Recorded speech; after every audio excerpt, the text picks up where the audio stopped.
bit excited and I was waving my phone around and I think I dislodged my cable from its bar. I didn't realise I wasn't plugged in. Sorry about that. I was actually having a conversation with someone for so long before I realised that I wasn't switched on. So it's no, it wasn't lost connection, it was lack of battery power. I think I'm charging now, but the problem is with this bloody YouTube app. This YouTube app is that you can't see your power. You can't see when you're charging.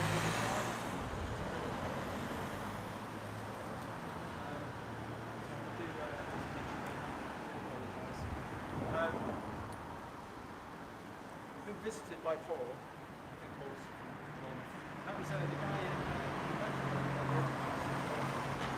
sorry, yes, you.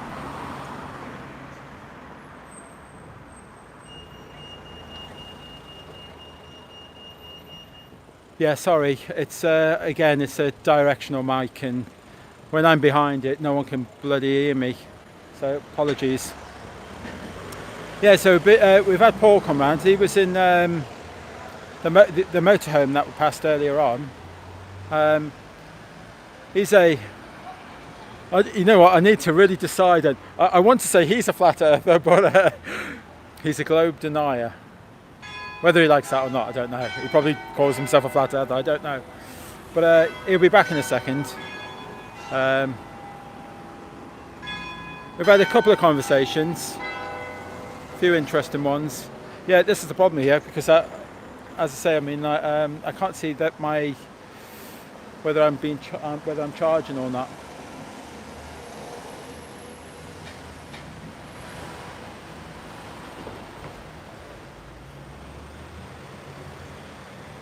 It's a very busy, because I've travelled through Okehampton many times here. The traffic is horrendous. It's really busy, and yet for footfall, which I hadn't noticed before, it's really quiet. This is the whole town is quiet, which I'm really surprised.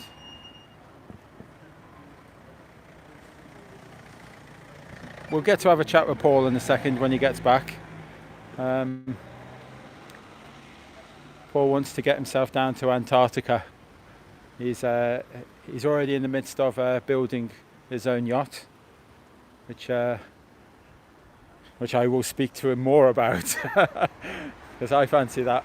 That would be my next endeavour. People say, you know, like, well, why didn't you go and explore yourself? Why didn't you go? I will. If there's a boat going, you know, count me in. I'm going. I want to do that.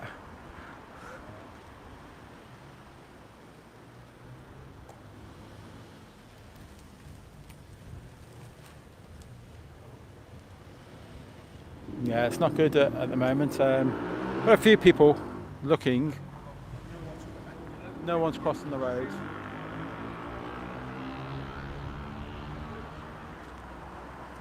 This has always been the problem of live streaming, is that you see the quiet periods where not much happens. Because normally,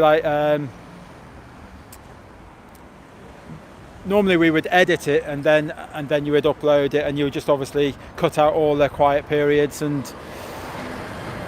But you guys, thanks for joining me, because that's not what we're doing. This is live, and sometimes you get periods where it's extremely quiet. But it's okay. It's a start for us. We're in Okehampton. I'm more interested in trying equipment out, make sure the motorhome works. I had my first problem earlier on, so I was driving here, and then I felt as though the steering was getting a bit on the heavy side, so I checked, and all my air was out of one of my front tyres. It was pissing out, you know, like, so when I filled it up at the garage, I must have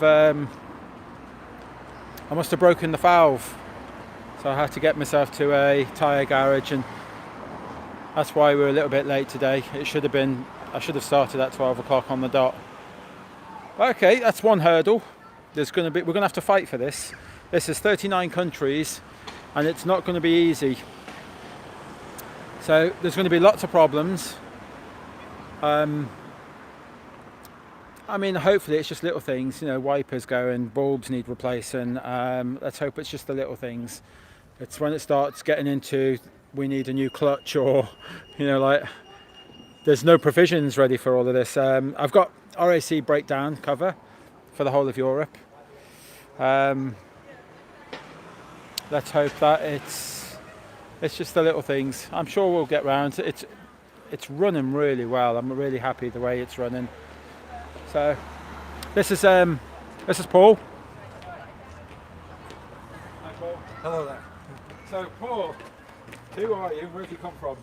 I'm Paul from Huddersfield, Yorkshire. We went to Huddersfield. Yes, I know. I wasn't there at the You time. wasn't there? No. Oh. That was your first tour, I know. I was down south, down in Bournemouth. Yes. Yeah, been sceptic of it ever since gyros and helicopters. What about the gyro? What really sprung to your attention? Travelling from North Yorkshire to London, an hour and a half in the air, setting off flat with a flat gyro, ending up flat with a flat gyro, 180 miles south. And I just don't get it. It should have been 22.5 degrees. Right.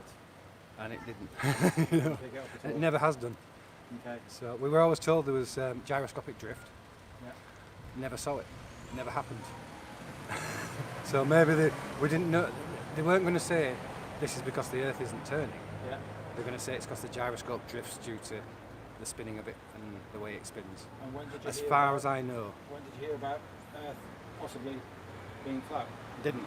No, that was from Mark Sargent. That. Right. Yeah. But I was sceptical of everything because of early on my avionics career. Right. Yeah, That's yeah. it. That's it. Really? Right. So, and you've driven up from I've driven from Huddersfield. Huddersfield today, now? Yeah, set up half this morning. Wow. Got to Bournemouth and then back to Huddersfield. Are you not coming with us to Bridgewater then? Bridgewater, no, because I've got 2 days of work. Mechanic. You could have waited. We would be coming up though, you know, like we're coming up to Sheffield. Yeah. That would be closest. I might not be around. Oh, right. I don't know where I'm going to be. So Yeah. I'm everywhere. Right. But Paul's going to he's going to be meeting us in Amsterdam. Oh, all right. Yeah, he's already what's it, filmed me on a few bits. I'll keep quiet actually. No, natural cure. Natural cure. Very good. Yes. When in Rome, that's the saying, isn't it? I heavily intake it and I don't think I'm unfit. No. So, That's right. and in fact, I'm not going to say anything, but my wife got breast cancer after she stopped smoking it. So. So nice. I lost my mum last year. You know, like it's a terrible time. It's the time that everyone goes through. Just the ones that are left behind. Makes you stronger. Oh yeah. You have to be for the children. You have to be for your own children. You know? Yeah, If you don't, if you crumble, they'll crumble. What about your family? What do they think of you and this? My mother came up to me one day when I was talking about 9/11, and she says, "They never went to the moon, you know, Paul." And I went, "What? What brought that on?"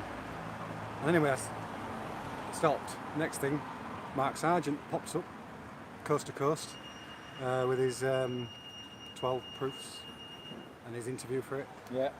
And he says, "We never went to the moon." And I'm going, "My mum just said that." And she's 70, well, she'd have been 75 when she said that. Yeah. These older people know some things. That's right, but my grandma didn't believe it. You know, like My dad believes it. My dad told everybody to shut up. Yes. I said, "Yes, we did." And what proof do you have? Yes, I saw it on the radio. It's just sort of a thing that you just, well, I talked to my mum about it, Yeah. and anybody else I talk to about it, I just tell them I'm mad. Yes. Leave it at that. So in other words, you're thick-skinned, you don't care. I'm crazy. Yeah. Because that's the way I feel. I feel as though I'm not interested in what you think of me. That doesn't help If anything. they thinking the Earth's flat is crazy, you should have seen some of the things I've done in my youth. Right, yeah, So, okay. they are crazy. Oh, brilliant. Those are great shoes, I like that. Yeah, so what motorhome have you got? It's like a Winnebago sort of thing, isn't it? Heimer. It's a Heimer. Oh, it's a Heimer, was it? Heimer, 25-year-old. Right. Runs on KTC cooking oil. Really? 75p a litre. Can you get an abundance of this? What's that? The oil? Can you get lots of it? Oh yeah. Just go to where I come from. It's all Asian warehouses, Right. so you get as much as you want. So does it not stink inside of like oil? I don't know. Did you smell it when it came? No, I didn't. No, that's it. That's a full veggie. That What? all the way down. I'd use about 50 quid. No, hang on. 35 pounds worth of veggie oil. See, I used to own a fish and chip shop, and they used to take my oil off me, but they never give me any money for it. But it was like, it meant that I didn't have to dispose of it, which that was a win-win. All chippies that sell it now. I've been asking around for it. Wow. But I'm going to use dirty engine oil, Yes. old engine oil, things like that. Yeah. Just pump it through it because basically I can take an engine out and put it back in a day. Well, do you watch D-Marble at all? Yeah. 'Cause HHO. He's doing this hydrogen, isn't he? I did it on my Prius and got about 20% better. Wow. But that is already an Atkinson. Is it not? Is it not dangerous? Because it kind of like, because I mean, hydrogen goes bang. It does, yeah. No, if not done It properly. goes bang 3 times more potently than petrol Yeah. or any other fossil fuel. Because Right. it's basically the H out of all them things is just on its own. Oh, I'm waiting for him to refine that a little bit more and then tell us all how. And It's easy. You can run a car on it. yes, yeah. My Prius, honestly, Priuses are the 1500 version, the Mark II. Yeah. They are probably the most efficient Prius you'll get.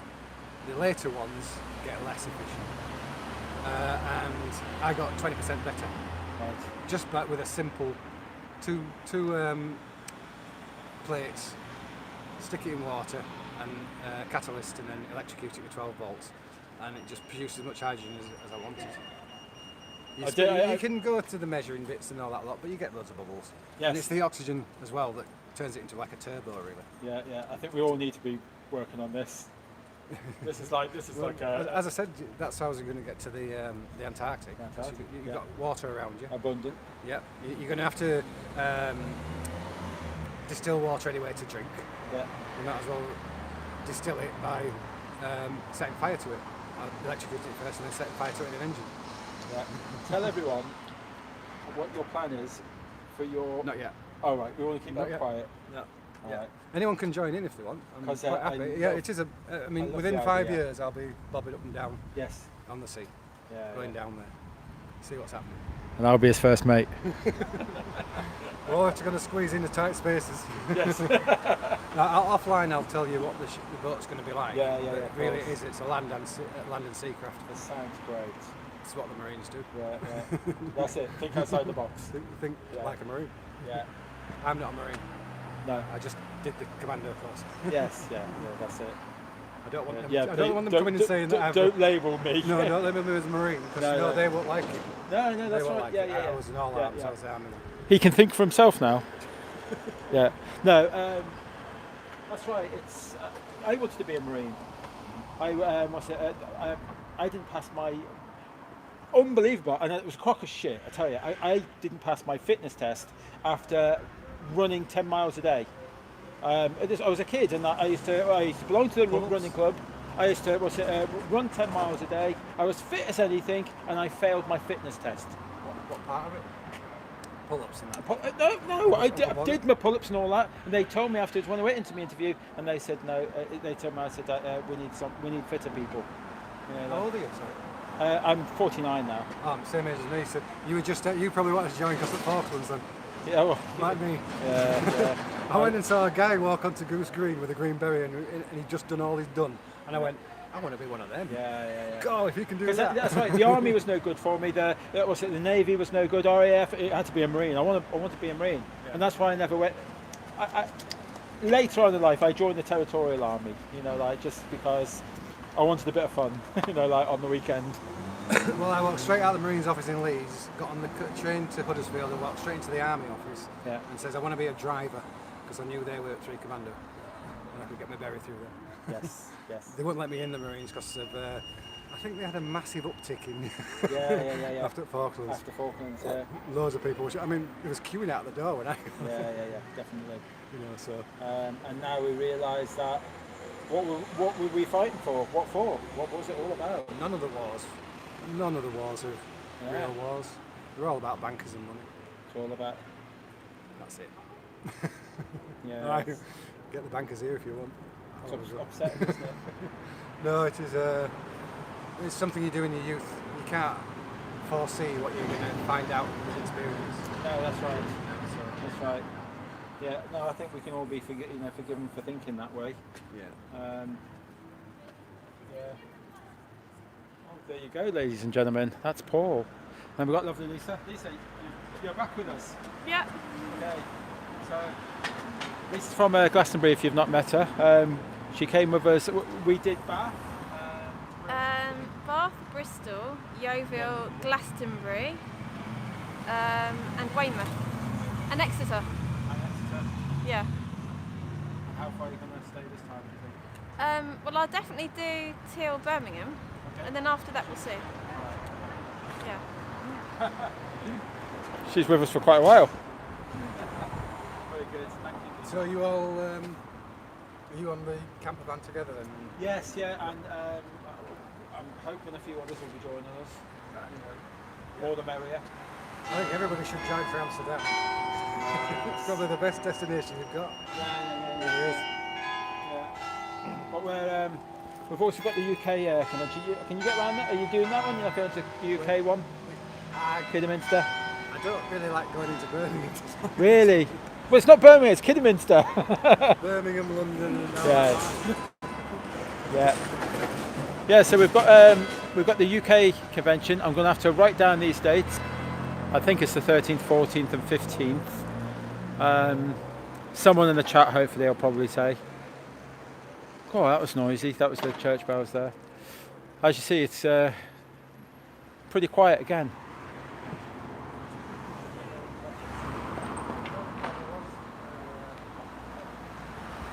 And then we've got the Amsterdam convention, so Paul's going to be going to that one, which is great. So I'll be going to that as well.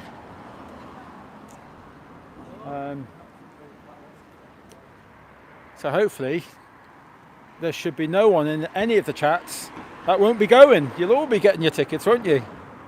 Hopefully. So are you going to the convention in Amsterdam?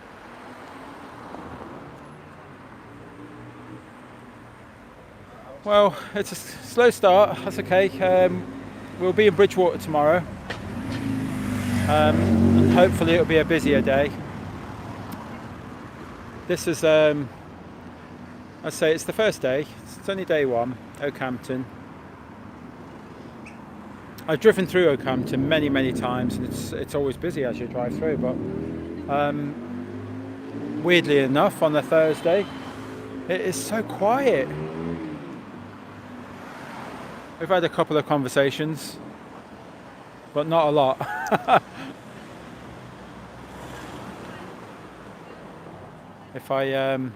If I lose connection, it's because of batteries died.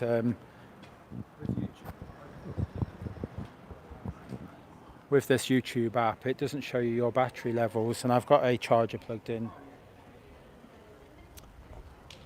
But sometimes it might work itself loose.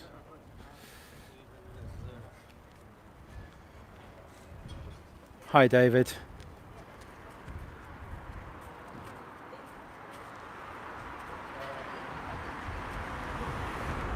There you go. It's always nice to get a bit of a crowd.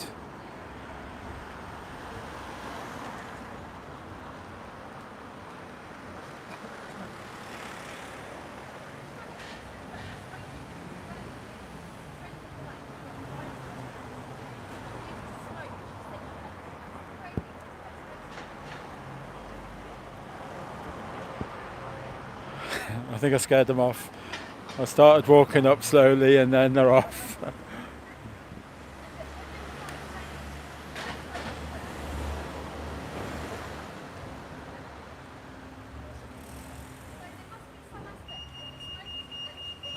How about that, eh? You got Paul that's come up all the way from, come over. Must get my up and down. I've got to get rid of that. When we're talking about maps and things, get rid of up and down. So Paul's come up. both come from Huddersfield. God, it just shows you how indoctrinated we are, because you still want to say, like that, I'm going up to Liverpool, I'm going down south to... We still want to say that. We are so heavily indoctrinated. It's really difficult to wipe that from existence out of your memory. You're right, Lee, across.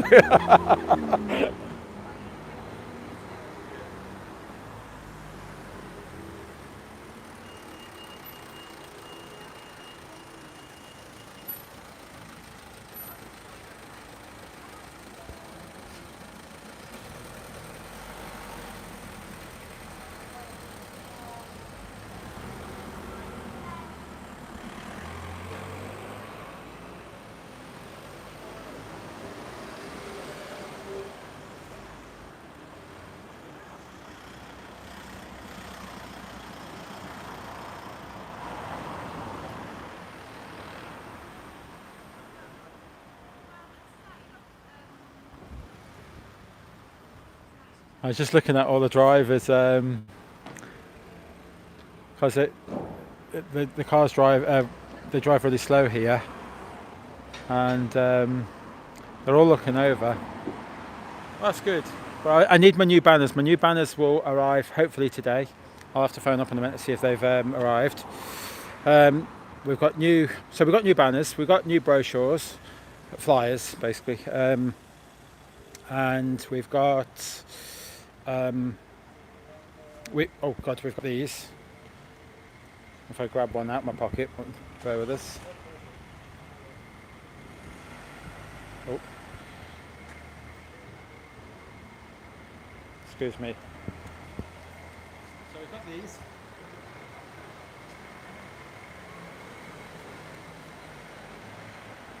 So David Weiss has he's asked us to, if we promote his Flat Earth app, which is it's actually not bad, because it's got the questions on there, it's got links to all the videos and things, so it kind of bypasses the YouTube censorship. So it's actually pretty important, actually, when I think about this even more now. It means if I can be handing these out, and he'll put he's going to be donating $1 for every app that is sold for the whole Europe trip.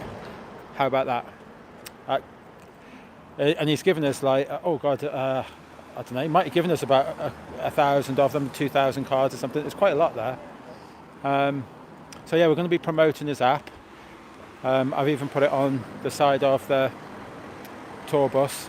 The stickers haven't arrived yet for the tour bus. That should be here today as well. Everything's coming today, which is why I'm with the old banner at the moment.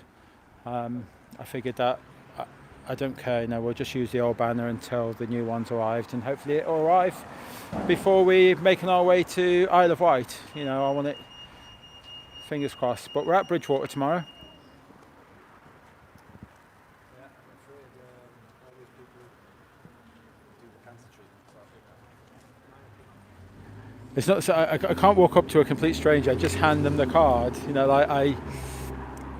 With the flyers I can just hand the flyers out, and that works okay,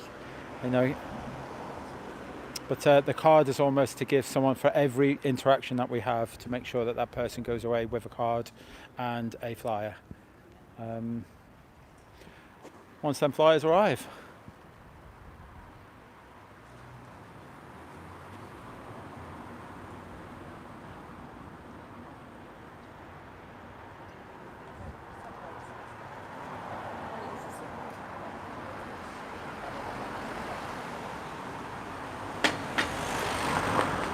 Thank you, David. That's good to have you here. I hope you're still going to meet us somewhere on the tour. Or it'd be great if you can. Yeah, it wouldn't be the same without at least a day. Well, I don't know. I'd like you for a week here or something, but a day or two. Okay. Yeah. You come across this before? Yeah. Really? Okay. Yeah. And what are your thoughts? I think it's fascinating and slightly troubling and slightly bewildering. And unsettling, confusing. That's everything that went through my mind. I love the story behind it. That's my main response to this is, Are you okay if I catch you on this, or I can move it away? depends what you're going to use it for, but if it's helpful in some respects. It is, because you might say something that it kind of like it resonates with somebody else. Right. Okay. You know, whether it be in like for or against or whatever. You're not Eric Dubay, are you? I'm not Eric Dubay. No, I'm not. No. So, all right, I guess I'm interested. How did you encounter this, and what made you decide Switch. that this feels more Right. like real Yeah. life than the story you've been told? Yeah. I suppose it happened about 3 years ago. I was researching. I don't know if you know, like Freeman of Lands. Or Yeah. Freeman. I've been really into conspiracy theories, so I know a bit about most of them. Yeah. Okay. Well, I was actually researching that, and then I stumbled across. Stumbled across 200 slots from the board. I watched the first 15 minutes and I thought, nonsense. This is just ridiculous. It's nonsense. But I lied there all night just pondering about a few things that were shown to me, especially aeroplanes, you know, like going around the ball, and you know, like the way gyroscopes work, and I said that doesn't make sense, you know, like because gyroscopes, they're rigid in space, they're not affected by gravity, they ascend, they fly level, they descend, and yet all the way to Australia, them gyroscopes fly level, they don't invert. Right. But they're meant to invert, you know, like. I mean, I don't remember that. I may not have watched the entire video actually. Yeah. So do you want to walk me through that? Because that sounds really interesting. Yeah. Well, I say I had. I don't know if you know. On your phone, you can put a bubble on your phone. I don't use that kind of stuff. Yeah, it's got a send it's a messages on it. smartphone, and you can turn it into like you put a little bubble there, and then it works on a thing called a MIMS device. It's got inertia in there. Yeah. So what you do is you put it there, and then if you've got it there, you can balance it and level it. But if you try to tip it upside down, basically it will invert. Right. Okay, well that is exactly the same what should happen if I was to have my phone level out and go all the way to Australia on an aeroplane. I should see that invert because we're on a board. Well, it depends what's causing it to invert. If Well, it's, the MEMS device works off inertia. Okay, it's really sensitive. so it's not to do with gravity. Nothing to do Oh, with okay. but nor does and I didn't know this, nor does a gyroscope. If you speak to Walter Lewin, very famous physics professor, he says, excuse us, he says in a classroom, you can see it on YouTube and all that, and he says that gravity has no effect on gyroscopes whatsoever. Right. So they are independent, and once it's been spun up, it's rigid in space, it's stuck. Right. Solid. And that's what So if you went 90 degrees around the globe, it wouldn't appear to have rotated that's right. 90 Well, degrees. you know they work off. You've got the artificial horizon aeroplane. That's in an aeroplane. Yeah. And they run off a gyroscope. They spin it all I up. see. Okay, so but that doesn't invert when it goes round. It doesn't invert even like going from like Scotland to London and all that. That should start inverting. It I mean, doesn't. I think I'm not smart or educated or both enough to Me too. really understand the science too. behind that. I get the thing that really interests me about this is that if you're talking about the life you experience, then the world absolutely is flat because Yeah. I've got no way of experiencing it as a globe. Okay. Having said that, the idea that there would be an investment of the kind we're talking about to deceive the population in the way that That's you're talking about feels Too big. like it's gone too far. Too big. It feels too big and, Yes. and I think undoable that. in many ways, Yeah, unfeasible to kind of keep it going and have so many people believe it. I did think that once upon a time, you know, like when I was first starting out and I was investigating this, and then I heard about the Manhattan Project. Mm-hmm. Okay, they had 100,000 people working on their A-bomb. 100,000 people. It was all on a need-to-know basis, wasn't That's it? right. So nobody knew the whole yeah, the story. 100,000 people that hadn't a clue what they were Yeah. building. Yeah. You know, it was all decompartmentalised. You know, like sort of compartmentalised. You know, so they didn't know what they were building. And so I think that's basically. I'm not saying for a second that my teacher has been deceiving me or my local council has been deceiving me. They don't know. They're just taught and they just know what they know. But the same's true of everything that you don't experience directly in your life anyway, isn't it? I mean, you're standing in front of a church. Yes. We've got all these books that tell us that Jesus existed and we choose whether to believe it or not. At the end of the day, I can't prove that he did or didn't. I can No. prove that books exist that suggest that he did. And people talk about it. and People that. talk Yeah, about yeah, it all the time. Yeah, yeah. But yeah, I mean, I think I hear about people say they got this God, they have this call and they get this. That they've even heard God, or Jesus and that. I don't just believe them. You know, like but they've had this call and they've had this. Something has happened to them, and they like to help them on their way and believe that. they've had an experience. But they haven't had that experience. Yeah. You know, like, so yeah, it's a really difficult one. That. But then, so I think what I'm interested in is this obviously speaks to you, right? Yeah. But what about things that are less grandiose, shall we say? Something like electricity. Okay, we all take it on face value. We plug something into the wall. Yeah. It works. Yeah. People tell us what electricity is, and we've got no reason to disbelieve them. Okay. But couldn't you say the same thing? Yeah. I could say that there's a big conspiracy. Well, you're kind of right. I do think there's a conspiracy with Oh, electricity. really? Yeah. I'd love to hear it. Well, look, you know, like electricity and that. I don't know if you heard of you do know Nicholas Tesla. Of course. Okay, and of course he was grabbing all the electricity out of the sky. That's right. And then he was amplifying it, and I think that, Lighting up the whole town or whatever he was doing. Yeah. I actually think to some degree that's what we are doing as well. You Well, know, because you know these big I kinda pylons think everywhere and that. And I kind of think that, are they actually getting a charge from these pylons and distributing? I'm not saying for a second that there isn't nuclear power stations and there isn't coal power stations and things like that, and water power stations.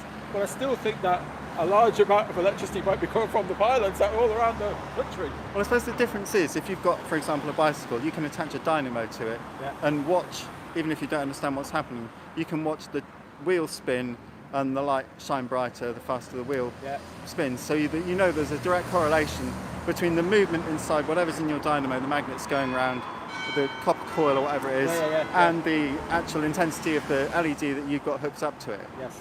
Yeah. So, but in some ways that is analogous to us standing on this flat-ish bit of earth, Yeah, that's right. but not being able to prove either way that it is or it isn't. I mean, Eric Dubé's got some really interesting points. Got some great points. He doesn't, in my limited exposure, prove it either way. He just says all the things that are wrong with the globe Earth Do you know where Brixham theory. is?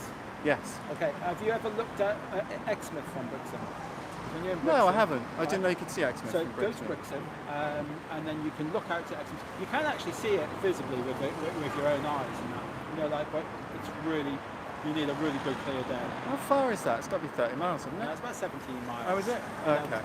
but if you get yourself, you've heard of the P900 and P1000 camera. You might have heard of it floating about. Probably with regard to this, Yeah, about yeah. the zoom lens and everything. So if you take one of them, P900 or so is what we use, and that you can actually, right from we were on the by the lighthouse, you know, like, which is I think it's about 7-8 feet up, and you can see the beach of Exmouth, right. which you're not meant to see. That should be like, I think it's like 40-50 feet. That's meant to be Right. long. You're not meant to see any of it.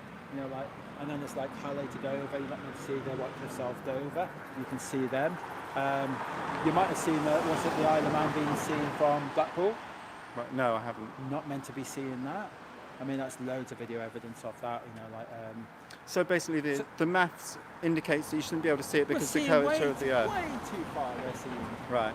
Yeah, like, so yeah, it doesn't correspond to what maths they give us.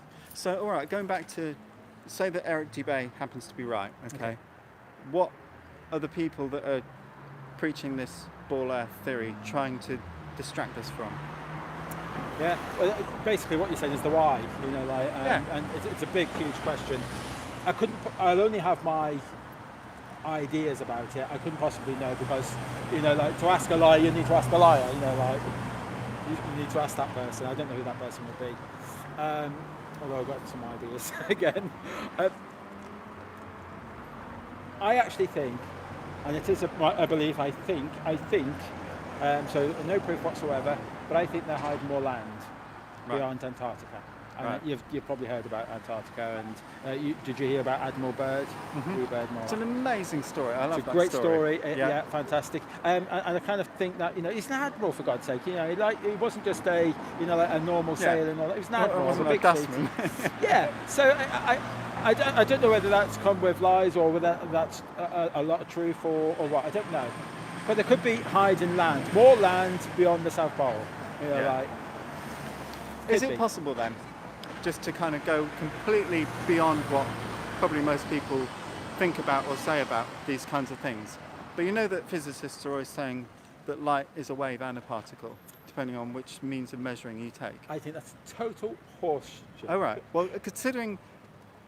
I'm using that as a basis for what I'm going to say, go so on, you carry it on. might be horse shit. Yeah, yeah. I'll tell you why in a second, but you carry on.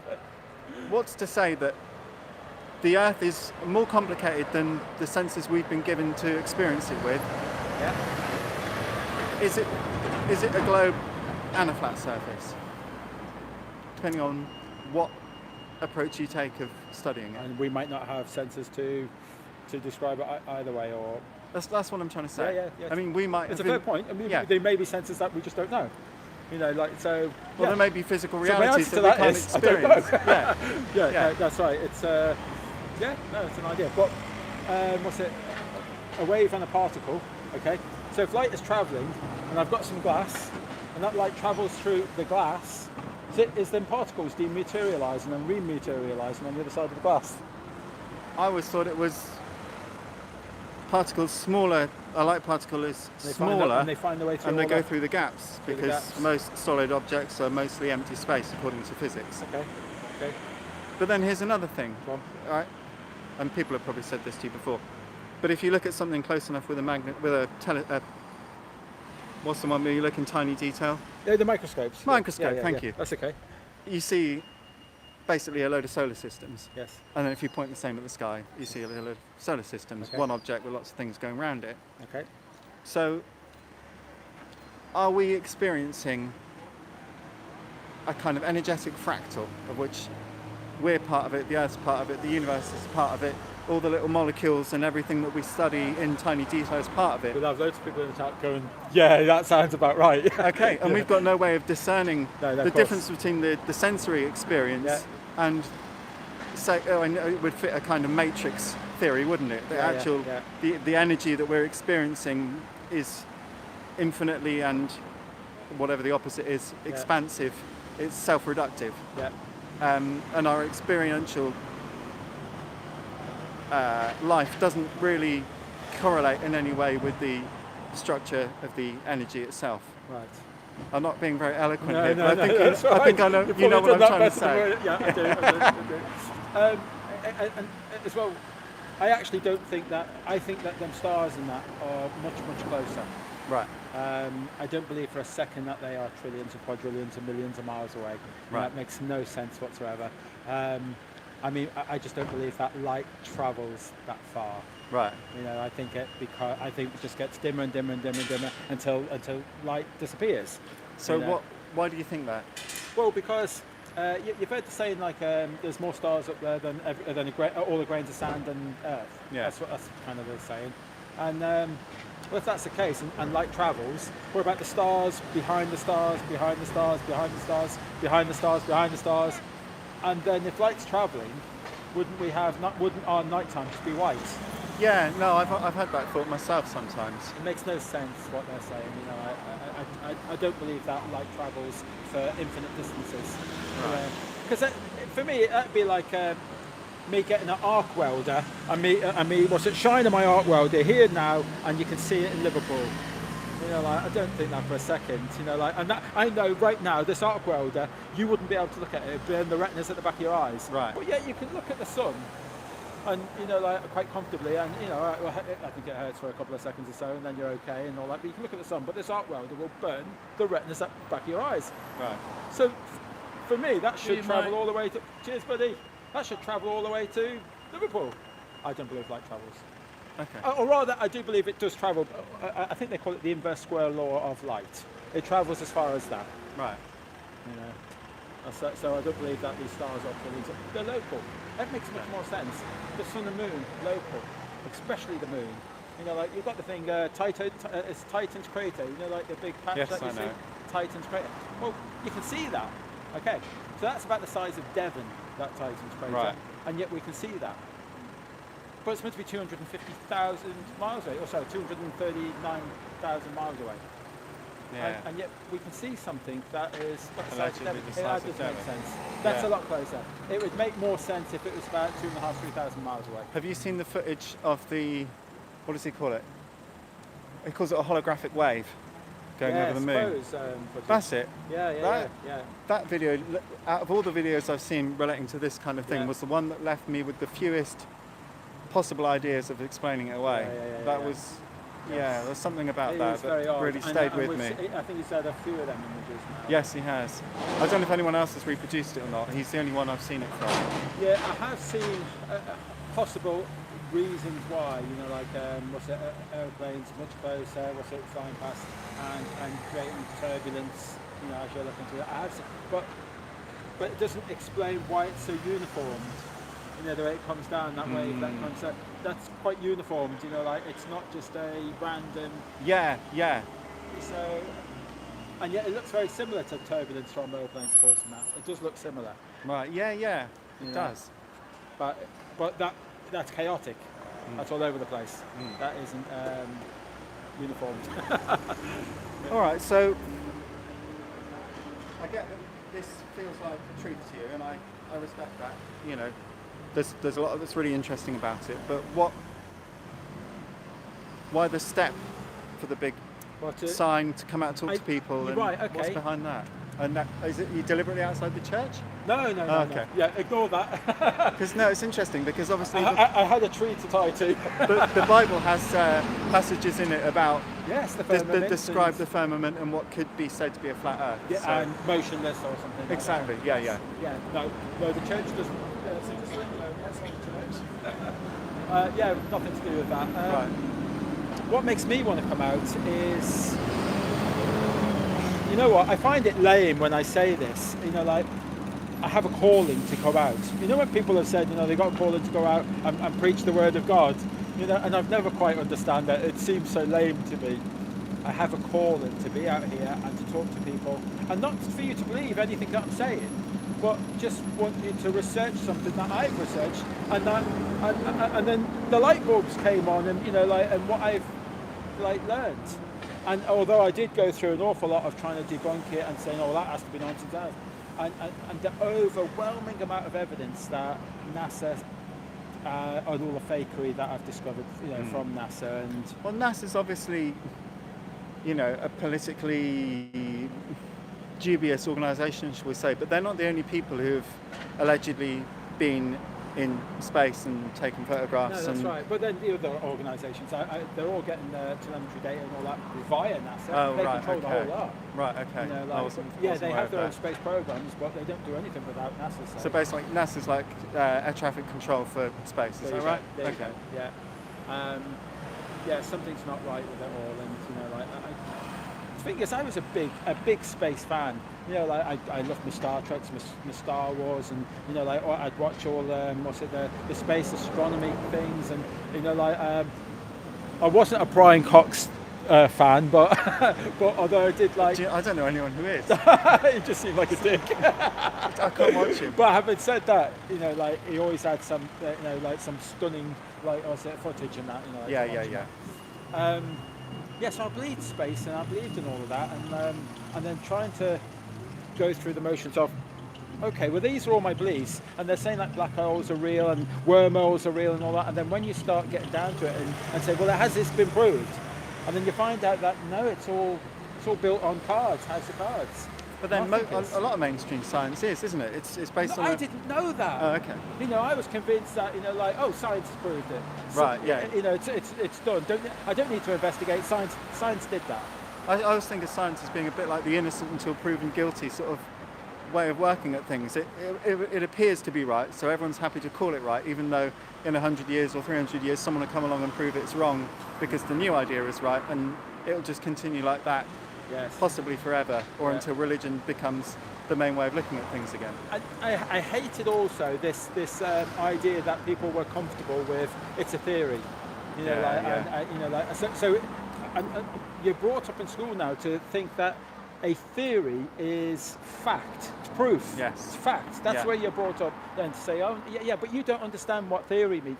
I'll tell you what theory means. It means that you've had a story, a thought, you've shared it with me, and I agreed with you. That's a theory. Yeah, and I've written down how to reproduce the expression of that thought in a reliable way. Yes. So I think that's not good enough. Well, I agree with that. But we've all been indoctrinated to a level that we believe it as a fact. Yeah. Yeah, it's not good that. So the theory of gravity, the theory of relativity, I don't accept them. So there's alternative views. Well, I think there's a huge yawning chasm between what we experience as facts, like this stone is harder than my foot, and if I try and break through it with my foot, I will break my foot because it's harder than my foot. Right? That's a fact that we can all observe and agree on. Yeah. But the kind of facts you're talking about, the sort of scientifically hypothesized facts, are a different idea altogether. I thought, I don't know, distance to the sun. I thought that's done. It's distance to the moon. That's done. Science proved that. I didn't realise it. Well, it hasn't. Aristophanes. The circumference of the world. Well, Aristophanes proved that. Science again proved it. No, it hasn't. That's a load of rubbish. That is fiction. That's just a story that works on a flat Earth if the sun and moon is closer. So there's lots of things that isn't. Just want the bloody truth. Yeah. You're an adult. I'm an adult. I should be able to demand the truth. Yeah. And so therefore, So you asked me again, why am I here? I'm an adult, and I want to share the fact that you don't live on a board. So what kind of reception are you getting from the good people of Okehampton? Well, I said we're doing this 39 country tour. Oh my 39 goodness. countries tour, and this is day one. I think it's about 78 days. I think it is. So I found you on your first day. That's brilliant. Yeah. Okay, so only on the first, but we did the UK tour last year. Okay. And that was an incredible response. We had lots of people that are engaging like yourself. That are cordial, civil, interested, think it's an interesting subject and that's great. We had people that were really triggered and upset and angry, and which is surprising. We're only talking about science in that. I mean, if you don't agree with it, say, I don't agree with that, and then go and get a cup of coffee or something. I've never felt the urge to hit a Jehovah's Witness. I don't agree with what they say in that. You're missing out. All right, so I've never had that urge to to be triggered and let's all thump Jehovah's Witnesses. I mean, if you're a traffic warden, that's a different matter. Yeah. So I think there's a. What am I trying to say here? There's a certain kind of person that buys into the need to. This is going to sound really awful, and I don't mean it in an awful way. There's a certain kind of person that needs to kind of be told, needs to be led, and they identify strongly with the orthodoxy, if you like. And if you're the kind of person that comes out and says everything you know is wrong, it upsets them really deeply in their core. And I think what comes out at you as... Have you come across that? Okay, yeah. What comes back out at you as behaviour is almost their kind of nervous system responding in a kind of... should we say lobster kind of threat? It's like I won't exist without these ideas kind of response. That's right. You're destroying my reality. Yeah. You're destroying their reality. So I have to always keep bringing myself back down to earth and saying that no, I haven't got the answers. Certainly, I haven't got a clue where we live. And this triggers people. You're being lied to. Yeah. I don't know how else to put that. People are being lied to. If I go up to 100 people and ask them, do you believe your governments tell you the truth? I'll get a really good response of people saying, no, I don't. Yeah. So you're being lied to on so many different levels, and that shouldn't be a trigger, but it does. It upsets an awful lot of people because I'm telling them, But that's the thing. I think the thing that interests me most about this theory, more than all of them, is that I've never met anyone who's experienced the Earth as a globe. Because I don't know any astronauts, and almost nobody else gets to have that experience. That's right. So everyone takes it at face value, but all their experience is that the Earth is flat. It's just a given. So I mean, when was the last time you went to a pub or sat down with some mates and you discussed living on a ball Earth? Actually, it's happened quite a lot, but, really? But I think I'm not typical in terms of the population. But do you mind if I ask you? I hope you don't think it's a rude question. Who's paying for this 39 country tour for this information? These people here, all of these people here that are. Oh, okay. It's crowdfunded. It's crowdfunded. Oh, wow. You know, okay. so I put a call out and said, look, I want to get this out to the masses. I want to get it out to the media of what's the best impact that I can do if I get some time off and do it. And we spoke to a few people and that, and they said, well, okay, we did the UK tour. What's the best thing that we can do next? Let's do the Europe tour. Right. Okay. You know, so and then if you don't ask, you don't get. And I put a word out and said, look, this is going to cost an awful lot of money. This is, Yeah. And they stepped up. Wow. They stepped up big time, and we're still asking them to step up, on a daily basis. And this gentleman here, this is Paul here, right, and he's just come over from Huddersfield, and he's just got a few quid in my pocket as well. That's it. How about that? Good man. So yeah, it's crowdfunded. Okay. So it's which I like that, because it means that it's their tour. It's not my tour, it's their tour. Yeah. They're paying for this, and that's why I'm here with the camera today, because they paid for this. Yeah. So they get to see a little bit of what's happening on the ground. Yeah. And the thing is, you've mentioned quite a few really good questions now, and they get to hear on how you've answered some of my questions, how I've answered some of yours, and we all learn from it. We're all benefiting. Yeah. Yeah. Well, it's nice to meet you. Yeah, good.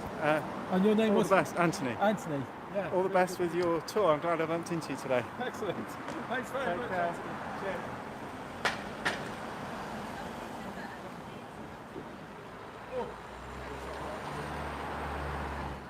Sorry, I can't see the chat ones here, but at least you'll be able to hear me because my microphone's on this way. So that was Anthony. He seems pretty enlightened. I hope he. You know what? I'm so sorry, David. I didn't even give him a bloody card. I've got it in my hand, ready to give him, and I must give, because I've normally got flyers in my hand, and because I haven't got my flyers and that, I haven't been giving out my flyers yet. Hopefully, later on today when we get home, I should have my new banners should have arrived, my flyers should have arrived. And all the stickers and all and that for the motorhome, they should have arrived. And then I need some people, I need some hands then to help me decorate the van, because it's not a one-man job. Hello.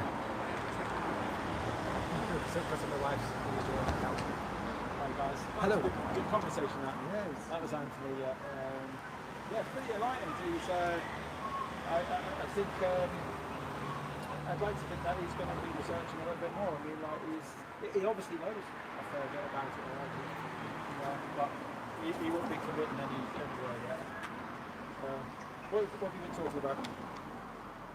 Everything. Anything and everything. Has she told you any of her poems yet? Yeah, I've got these. I'm taking them over to come back with me. Yes. Yeah. Very talented. We've been talking about the government and what parliament really means. Right, yes. Government means control of your mind. Yes. So parliament, we've just been discussing what it could actually mean. Yeah.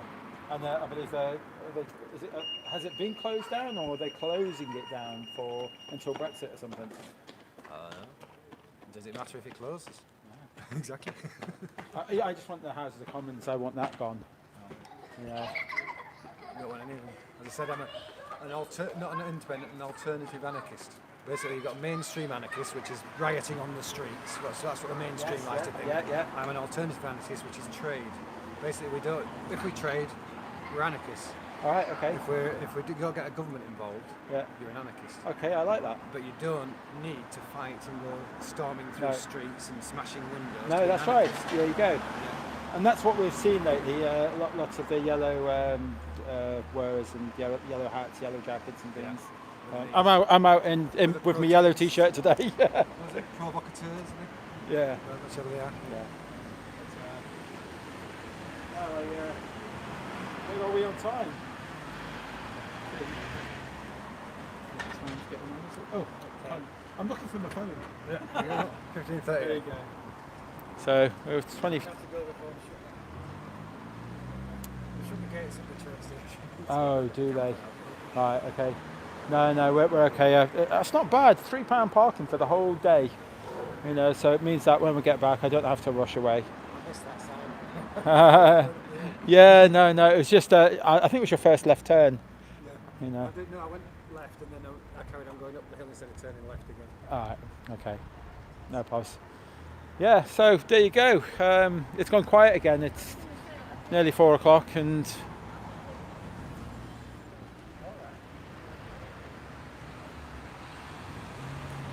I do a lot of work here in Okehampton, so you always wonder, you know, like, are you going to bump into work colleagues, or, you know, like, I don't know. It's not scary for me. I don't mind my work knowing what I do in my spare time, but I don't bring it to people at work because I don't want to make it uncomfortable for them. But one of my work colleagues, Gavin, he might, I don't know whether he'd be sorry, that's the most spookiest thing that has ever happened. That is just so spooky. I don't know if you all know, last year on the tour that I lost my mum. My mum died last year on the tour, and that was my mum phoning. That's just so weird. I don't even know who's got my mum's phone or what, but my mum just phoned me, and it was obviously I got a big picture of my mum when she calls, and a picture came up on my phone. She was calling and no one answered. I'm a little bit shook up over that. Oh bloody hell.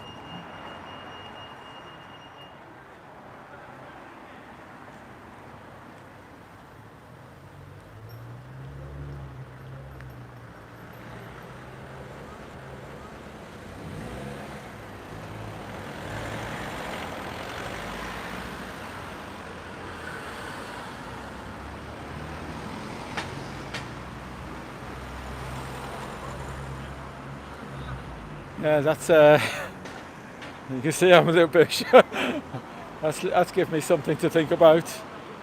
It's that's very odd. I need to speak to my brother or my dad, or someone must have my mum's phone, or, you know, like, or that's just too strange. That is really weird. I just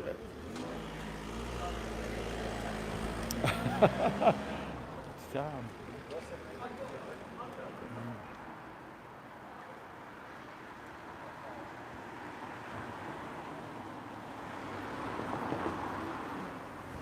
Well, I don't know whether to wrap it up for now and then just try and sort out the van as best we can and get to a better place in Bridgewater tomorrow. Very difficult for me to do Bridgewater. But we'll see. I'm meant to be working tomorrow, but because I don't officially finish work until Saturday, and then I'm off over 2 weeks or so. But we'll see what we can do. Yeah, so I started speaking to my friend Gavin. So my work colleague Gavin. It's his last day working on the job. He's leaving the firm where I work, and I decided to approach him on the Earth being observably flat. And I told him that I'm a globe denier, and he's watched all my videos, or some of my videos and things. Absolutely blown his mind. I say he may even be watching this one. It's a shame. I'm going to miss him. He's such a nice guy, and I've enjoyed so many talks with him about flat Earth. You know, we do an awful lot of driving. My area that I cover for my work is Somerset, Devon and Cornwall, which is huge driving distances. And so normally it takes me about 2 hours to do a job, 2 hours driving to a job. And same for him, he does these big driving. So we spend like hours talking to each other. And And for someone, I can't flat smack anyone more than what I've done Gavin. You know, we've had hours and hours and hours of talking about it, and he doesn't know or believe either way. You know, like, so I guess he's on the fence. You know, like, but I think it's now. There's one thing, someone talking to you about this stuff, but you're never going to be convinced by someone talking to you about this stuff. You actually need to do your own research. Everybody needs to do their own research. I don't think anyone was convinced by somebody else just pointing, you know. You've got to do your own research to know this for sure.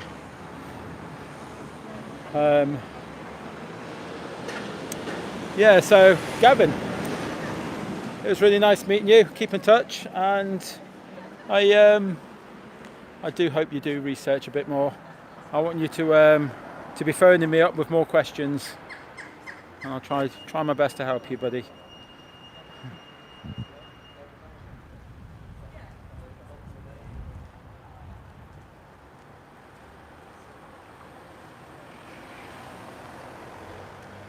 Wow. Yeah, such a quiet day. Yeah, so the last chap, he asked me, why am I doing this? Why am I out? Why am I out?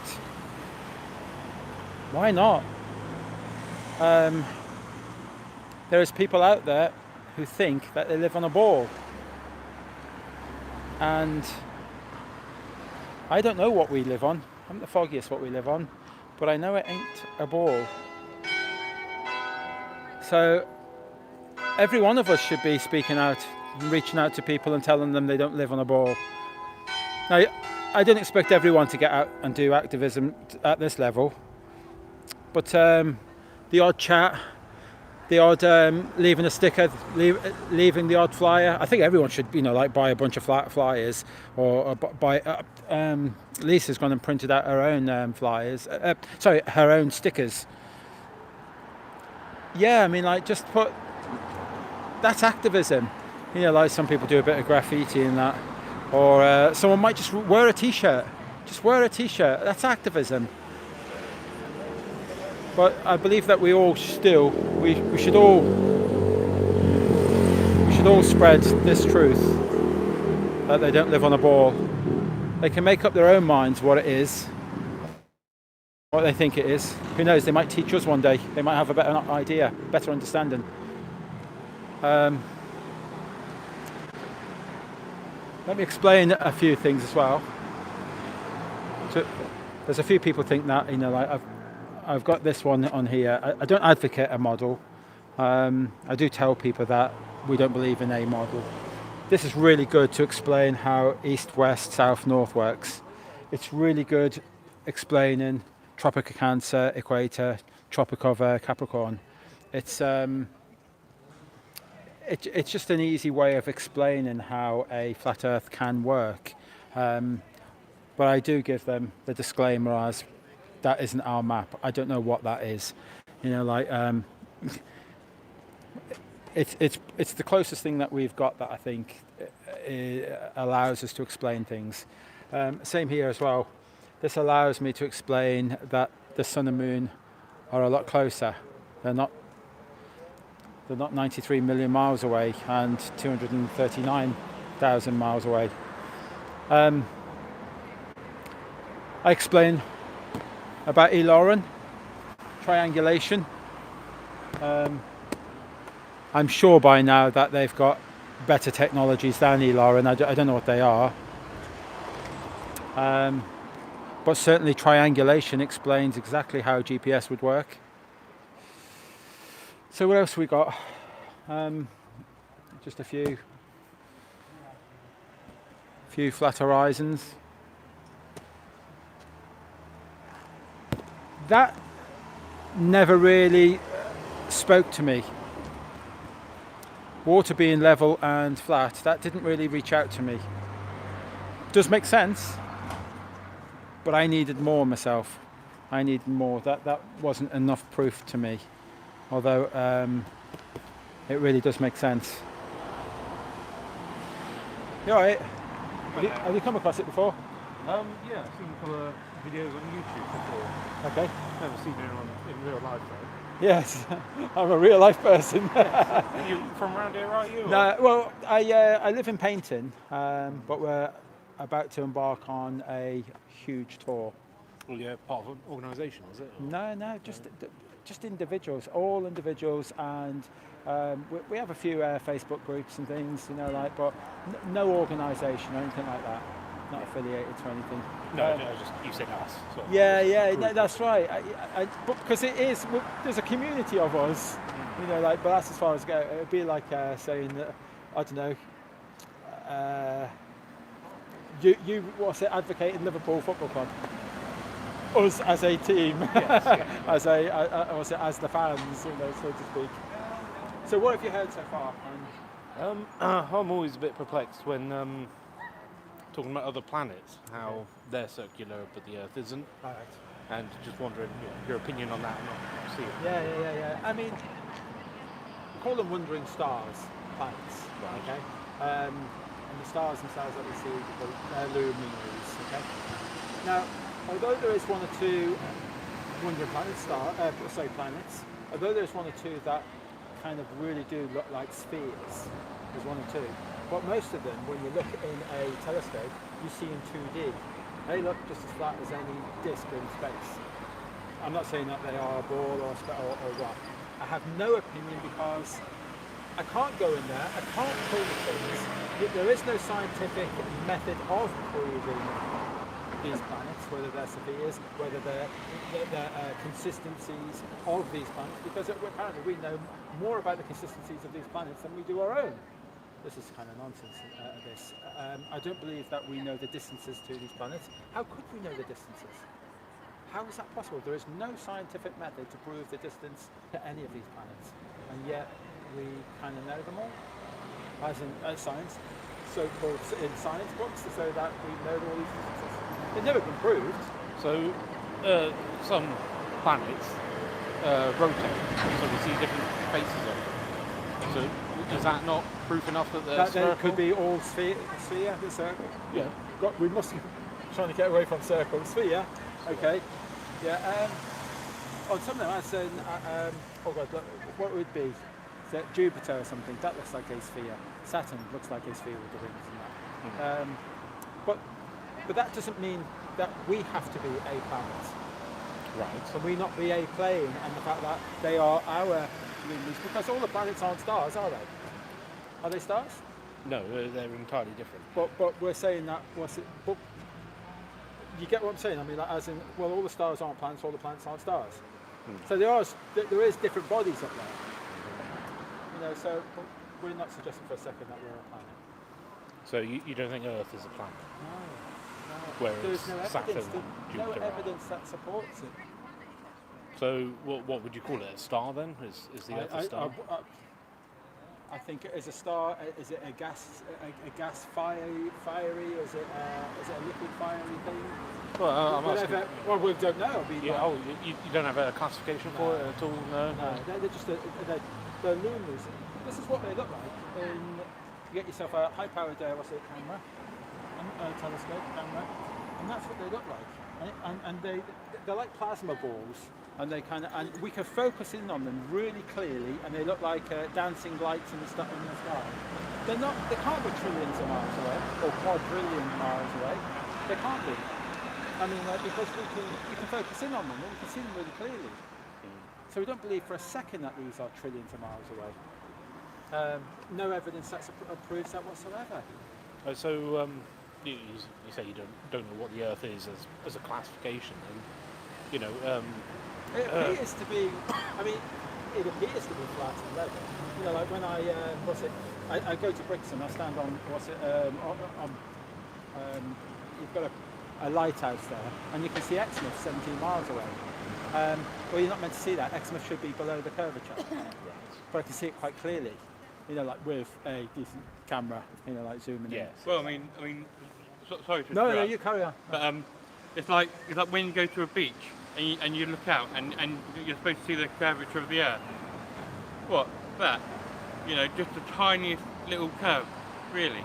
Yeah, but I mean, if you ask, if you go up even higher, You know, like, because this is basically, you know, like a photograph taken. Yeah. You go up even higher, it's even more level. You go up even higher. I mean, that's like 120,000 feet, and it's more level. Well, I mean, you know, I'm always watching things like, you know, like NASA's unexplained files and stuff like that. Yeah. But another thing I was watching is a program about these guys who were basically trying to prove that, Neil Armstrong never set foot on the moon. No, you know, he couldn't have done. He couldn't have done, and no, it's not possible. Because they were saying about, you know, there's this like layers of radiation The around it. Val Allen radiation bands. You know, and in the 60s, in the 60s, all they had was basic aluminium, basic steel. Yeah. How was that supposed to protect them? And what about the sun's radiation? I mean, they say that up in space and all that, you get temperatures up to 2,500 degrees Celsius. Yeah. Aluminium melts at 900. Yeah. I know. I mean, it is absolutely ridiculous because why did they stop? You know, people going up into space. Why? Yes. Because if there's too many people that are getting involved in it, there's too many people that can turn around and say, well, hang on a minute, I looked. You know, they show photos of the planet. Yeah. See, I don't believe that they go up into space. No. When you see rockets go up, you see them curve over, and then you see them come back down. Yeah. Okay. Now, because you can see them go up and curve over and come back down, okay, with your own naked eyes, when you see that, then that means it's not that far away. No, it's not. So it can't be going over the curvature of the Earth because I can't see that far. I mean, you know, if there was a curvature of the Earth, we'd feel it. Yes. You know what I mean? You know, when you know, like when I was younger, like, we used to go to Tenerife, and and the beach, you know, and like the sea is like really, you know, you can see like, you know, when it's far away, miles and miles of the sea. You can see distant lands. How is it like that? I mean, look, you know, like looking at this, there's no curvature. No, there isn't. There isn't. There is none. No one's ever seen curvature. No. It's not impossible. No. Go on. You've got another question? Yeah. Sorry, Niels. Sorry. Reading a few Sorry to bits. interrupt. Yeah, no problem. Yeah, so is that flight paths you got there? That was what they used to use. That was the map of the world. And it was always done on an equidistant map. It was always done on one of them, which is kind of, coincidentally, is the same as the United Nations logo. You know, like, So why would they do these big curves then? sorry? Why would they do these big curves? Why would their flight band be a big curve? Yeah. I really don't know. Uh, It's their flight band. Yeah, you've got some, you know, go straight lines. Probably to deceive us yet further, probably. You know, what we see though is that when you look at, I'm not sure if I've got it on here, I do.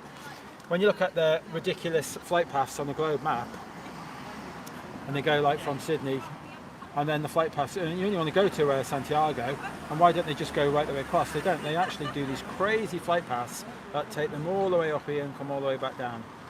And then, but on a flat Earth, kind of a straight line. Right, so you said, is that what they used to do and that's what they do now, is it? Or No, that is a proper map of the world. so they come from Australia and they go this way, you say, and not this way. Yeah, so if you're looking at, it's always kind of difficult. So on Australia, so that you'd be going, yeah. So basically, there'll be I imagine that there's a flight path. The thing is, I'm not sure if they did them massive journeys, what they do today, do they? Back then, did they? This is like a 50s, 60s map or something? Yeah, so you're saying this is an older one. So Yeah, it's an older one. I don't think they did huge journeys like that. It's interesting how they all curve that way, isn't it? Yeah. They always curve Yeah. with a circle of Well, the Earth. I think that is interesting because I can never really give that much thought that. So, it's Antarctica, yeah? Yeah. So, do you think it is as big as it is shown on here? Or? Well, Captain Cook, we went to investigate it, and in his logs, I think he was going to do like 12,000 miles or something, because that's what Antarctica would be on the border. Right. Okay, so but he recorded over 50,000 miles, okay, which kind of explains. Oh, so you're saying you like you know, like went around like this? Right round. Yeah. Yeah, so it's, I mean, to try and get 50,000 miles on a 12,000 mile voyage, you know, like, that's a bit odd, that is. That's in his logs. There is you've heard of the Northern Sun, the 24-hour sun in the north? Yes. Okay, there's so much video evidence of that. But we should have the same amount of evidence in the south, in Antarctica. All these explorers that go down there, all the scientists that go down, that's pretty amazing sight to see. You know, you set your camera up and time lapse that for the 24-hour sun. But they've got 24-hour daylight down there, but no one's kind of captured the 24-hour sun like they've done. Oh yeah, like on the horizon you're talking about. Yeah, I've seen you should be able to see it right the way around. You see it on the north. So it just travels along the horizon. It's awesome. Loads of people are doing that. Yeah, it's fascinating. It's, Well, we should have that in the south. but if the Antarctic's so big, wouldn't it be much more difficult to get to the centre of it? I think it's about, because we're not talking about people doing this 24-hour sun in the north. They're right at the North Pole. They're doing it as in Norway and Sweden and that, aren't they? Are they? You know, I yes. thought you had to. Actually No. They actually. I think the best place is it Svalbard or something. I think that's meant to be like one of the best Isn't that places. like in Greenland, isn't it? Like that? It's close. It's up that way. It's in between like our Faroe Islands and around Iceland, but further on a little bit. Yeah. So is this something you imagine? So people have asked us about night and day. Yeah. You know, like, so night and day, you know, because obviously if the sun is 93 million miles away, based on that, it would shine the entire Earth, wouldn't it? But what if the sun is a lot smaller, a lot more close, a lot local, a bit like a torch beam here now? It wouldn't light up the entire Okehampton. You think it's like It's a lot smaller and closer. same path as the moon, is it? Yeah, coming round. Yeah. Yeah. And they come in. Oh, you know what? I was going to show you one on my phone. I'm going to have to get another phone because I'm videoing it and to show you on my phone as well. But you've got the Tropic of Cancer, and then you've got the Tropic of Capricorn, and then you've got the equator. Well, the sun and the moon goes round. In our summer, the sun would be in the north, like it is, like the 24-hour sun is. And then in our winter, the sun starts going over Australia, which becomes their sun, their summer, and that becomes our winter. So it spirals in and out. That's right. So that perfectly explains how seasons would work. You know, like, but what we've got now, and obviously the seasons work based on the angle of the sun hitting us. That makes no sense. You know, don't believe that for a second. Are you making tracks? Are you? I'm going, yeah, because otherwise the gate might be shut. Oh, yeah. I'll hopefully see you in Amsterdam. Yes. Nice seeing you, Paul. You'll be able to smell me coming with my chip. See you later. Cheers, Paul. Thank you very much. So that was Paul just left us. Sorry, I was just looking at this. We're not suggesting there's an edge or anything like that. No. Sorry, the thickness of the disc. Don't know. We're not suggesting that we're on a disc. No? No, we haven't got a clue. We have no idea whatsoever. Is it definitely round? It could be. We know that this is the way our continents work. Okay, that's our continents. Okay, but how far this goes out in any direction, and there may be an edge. There could be an edge. So I don't know. The eyes could go. It could be infinite because we accept that space is infinite, don't we? I mean, like, how would we ever prove that space was infinite? And yet it's suggested by lots of that our universe is infinitely expanding forever. Yeah. You know, like, how could we possibly know that? That's just somebody's story. You know, like. So you're saying we just haven't got far into exploring past here? Well, there's a guy called Admiral E. Bird. Now, I don't know whether or not he is a credible source or what. For me, he seems like a credible source because an admiral took 3,500 people down to the South Pole. Down to Antarctica, and then he went on further to the South Pole. Okay. Right. So, in his TV interview, you can see it on YouTube. You know, just type in Admiral E. Bird interview. See it on YouTube. He suggests and says that when he got to the South Pole, that he discovered more land, an abundance more land, beyond the poles that are bigger than America itself. Right. Okay, which is kind of interesting. You know, like, so. So there could be more lands. I don't know. You know, I don't know whether. You're saying you got to the South Pole, so do these meet up at some point then? Well, south is just in every direction because realistically there isn't a south, is there? Even on the globe, there isn't a south. Not realistically. Well, so Compasses also point to the north, don't they? yeah, so So South can you have a and compass north. that just points to the south without the north? no, I'm saying. So what I'm saying You've is that got north, realistically south there here. isn't a south, but it isn't every direction. You're Not- saying so south- north, so south. basically, I mean, like north, we do have a north, don't we? yes, yeah. I'm saying, but when you get to the centre, You can go in any direction. the compass just starts spinning because you've got to the I north don't think, pole. have we got evidence of that? Well, I've so heard this story, but if you just take a magnet and put it underneath. oh yeah, compass, I know, but I mean, like because of this, this supposedly magnetic drift, and it goes off the I think it's like, is it like 40 odd miles now? It drifts all over the place. Oh yeah, now. yeah, it moves, but you So, know. but it's like who's ever experienced this phenomenon? I'm just trying to understand Yeah. your model here. And, Again, we don't have a model. Right. You know, like I'm kind of showing you how the seasons work and how north, east, west. Because at the moment, so you're not. If you're north, you know, like, and that's all I'm traveling east. Yes, go north. I'm still pointing north. Going east. yes. You know, like, so also, east will always be, from my perspective, won't it? Will be based on from where I am. So, but if you're, reach the edge of here, south will continue pointing downwards. Well, again, we can only ever point to north, can't we? So south will always be So, away from it's It'll always be away from always north. going to point away from north. So Yeah. it's going to point Any away direction. So, would these points never meet then? They'd never. Well, I guess not, no. No. It couldn't. Unless we are some sort of disc or, like, I just don't know. Yeah, no, it's just But it's interesting. thinking, if it was a disc and you're on the other side of it and there was another land there, that the south would meet at the bottom there, wouldn't it? I mean, I don't believe the reason I don't believe that we're on a disc, okay? Right. And although it's a good story again, because the media have given us this, and indoctrination, and the governments have given us this, Right. the disc. Because I've never really met a flat earther that believes that we live on a disc. So I know it's not us that come up with that idea. That's the government and media. And if they're giving us that, I think they're just doing that to make flat Earth look silly. That's what I think. But I don't know, because we might live on a disc. Yeah, well, it's trying to imagine, just with the information I've experienced myself. Yeah. How would I imagine the Earth looking if Yes. I was, say on the moon? What would it look like to me? I find it I find it really difficult. I have to separate myself and say that, look, we're not a planet. Just because there is planets and that doesn't mean to say that we have. You have pool balls on the pool table, and we're the pool table. Right. That's the kind of that analogy I can make. That.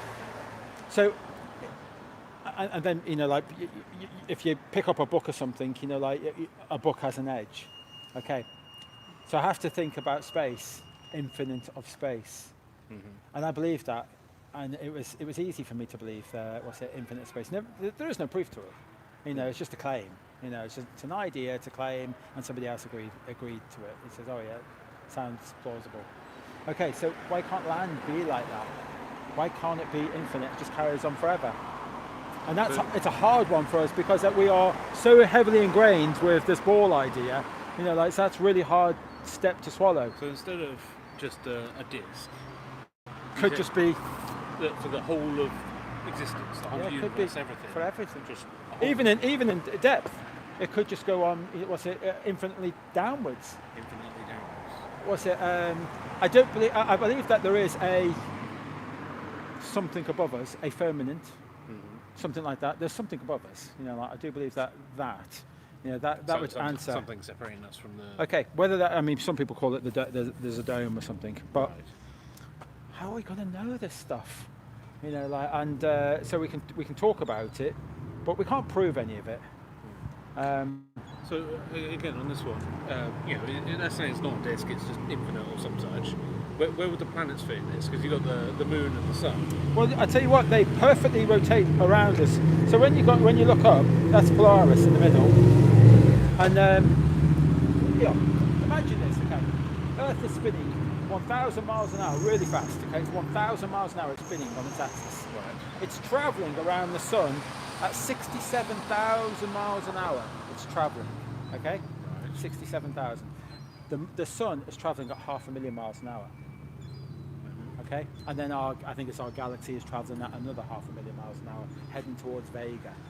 Okay, so we're doing all this in so many different directions. You know, our sun's doing one direction, our Earth is doing another direction, our galaxy's going another direction, all manner of different directions. And our stars, they would have their own, because remember, what's it, space?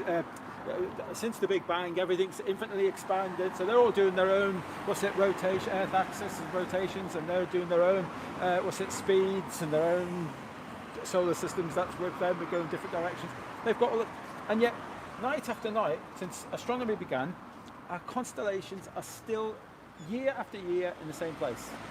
It doesn't make any sense. Well, there's different constellations depending where you are, isn't it? But they're the same every year. Yeah, it's just different places. But you think that they would have separated or gone different directions, but they're still there. Yeah, you can't see them move. Doesn't make any sense, that. I don't believe that. Do you think the stars are like on the dome then? I really don't know. Might be just above the firmament, might be in the firmament, might be, but I don't know. So really you think maybe it's more like this, because if it's infinite... I mean, look, that's right. I mean, like, just because we have water below us, okay? So we've got land, we've got waters, we have this density, we know that, our atmosphere gets thinner and thinner and thinner, and then supposedly that there has to be some sort of barrier, because you can't have a gas pressure without a barrier. Is it not? I mean, like, get an aerosol can that has a different pressure gradient. It's got to be held in by a can, doesn't it? Yeah. You can't have two different opposing pressure systems. No, they balance out. Yeah. So because they would just equalise. They would. That's right. But we've got this vacuum of space, and we have a pressure. I think was it like 14 psi or something pressure. One atmosphere. So. It should just go woof and equalise with the vacuum of space. So we must have some sort of barrier. There has to be. Because I don't think like the word gravity would be stronger than two opposing pressure systems. It couldn't be. Gravity. Well, I imagine that if I take an air canister and I poke a hole in it, I imagine that it wouldn't just stay in there. You know, because I put it on the floor or something, and gravity would hold it down in place. I'd imagine it just shoot out. Yeah, it would, but for example, if you take a packet of crisps and you go hiking, go a significant altitude up. Yeah, it would pop. It will eventually pop because the air pressure is lower up there. Okay. So it's a very gradual gradient of getting less and less air pressure. Yeah.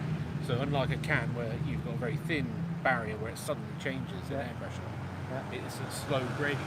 Yeah. And if that gradient kept going up beyond the mountains, thinner and thinner and thinner, wouldn't it eventually get to zero at space?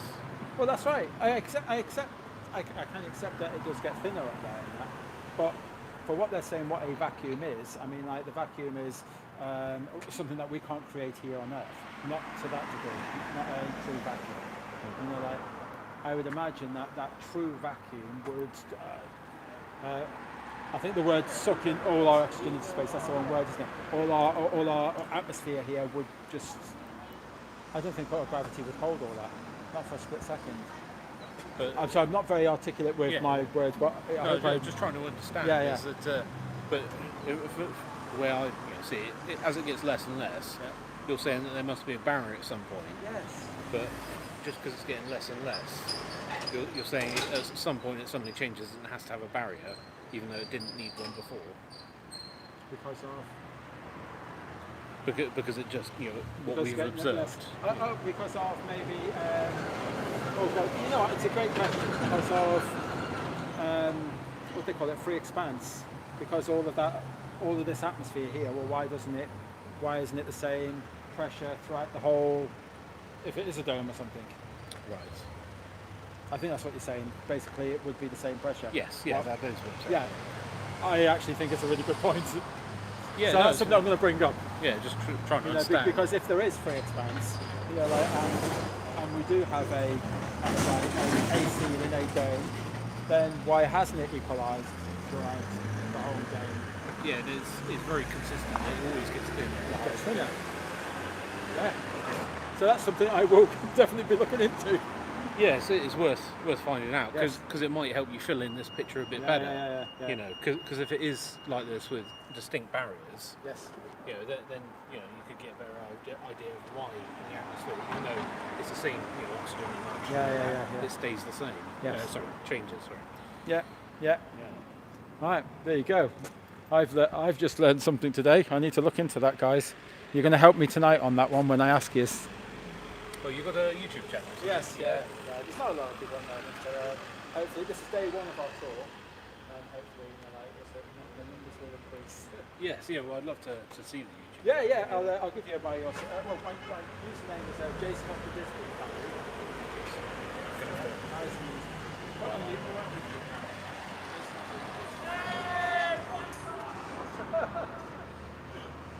Oh, I missed that. Disbury, sorry. Yeah, DISBURY. Jason of the Disbury family. I'll have to have a look later. No, of course, as long as you've got me in there. No. But you give me a couple of things to it. I thought I questioned everything. I thought I knew it all. Yeah, well, it's just you know. No, this is what we want, you know, like because of what you've said this, and I'm going to learn something else about it all. And, you know. Yeah, so what about time zones? Sorry? Time zones. Yeah. Yeah. No, same. Doesn't really make much difference. Flat or globe, it's the same thing. Whatever kind of construct they put in, you know, like 4 hour time zones, it's the same thing. Yeah, but generally speaking, like on It kind of just works, you know, day and night. It still goes around in 24 hours. yeah, sorry, it's but you've got the 24 segments. Yeah, but don't forget we're just trying to give a. This is what they used to use. Yes, you know, yeah. in their days and that. But just trying to visualise it. Yeah. This is Well, that's what I wanted to show you. I'll tell you what. Let me give you this. I remember David. This is from a friend of mine. He does an app that perfectly explains all your time zones. Oh, yeah. Which is I can't show you at the moment because I'm filming you. Yes. But it's a great app. If you put that on your phone, and it's got questions there. It's also got loads of videos and that, and it might answer all your questions as well. Yeah, no, it's just Possibly. that with time zones, well, they get wider as you go out Okay. because obviously they get much thinner here. Yeah. But otherwise they're pretty straight I lines. did aren't they? hear that, and I don't know because I haven't investigated the angles of the sun. I did hear that the sun, not only as it's coming out, that it's actually going up or down or wherever. I can't remember. But there's a reason why, because I would say the sun would have to speed up and then slow down. Oh, because it's got a longer path. That's right. That makes, and so I never fully understood that myself. But I think it was something to do with the angle of the sun, the height that it goes, and it might lower, it might go higher. Or Oh, so it goes faster, not only as closer, it's going in, or something. it's, Yeah. But this, as I say, it's my first day back on the job, and I'm sure at the end of all this, I'll have a bit more answers and things like that. But this is a guy who creates the blue marble shot. It's like right, yes. it's like we always thought that we'd seen photographs of Earth. I mean, there's one or two that they claim to be photographs, but nearly all the photographs of Earth that you've ever seen have been so different that this guy here, he creates composite photographs. Yeah. Is it a data visualizer? Just takes streams of data, stitches them all together, put them on a blank sphere, and adds some layering That's and how clouds. a lot of science is done nowadays, isn't it? Large amounts of data that's all brought That's together. it. That's it. So it's like composites of data, and then just still stuff. Visualizations as well. Yeah. isn't it? And- Electron microscopes are a great example, aren't they? Because they don't actually use light; they use electrons. Right. Why is electron microscope? Yes.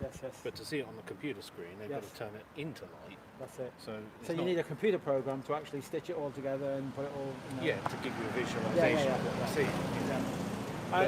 And that's what I didn't realise is that there's only ever been, I think it's like 2 or 3 actual photographs that NASA says that they're taking. The rest are composites. You know, and I didn't know that. That's one of the things that I because at school you're sold, every time you've seen a picture of a globe, you were just sold that that's where you live. But you say these aren't good representations. No, we've got some of them. You know, like if you, I don't know, it's kind of weird. You can see what's a clone tool used. You know, like, and you see the same clouds being like, what's it, put along with a clone tool.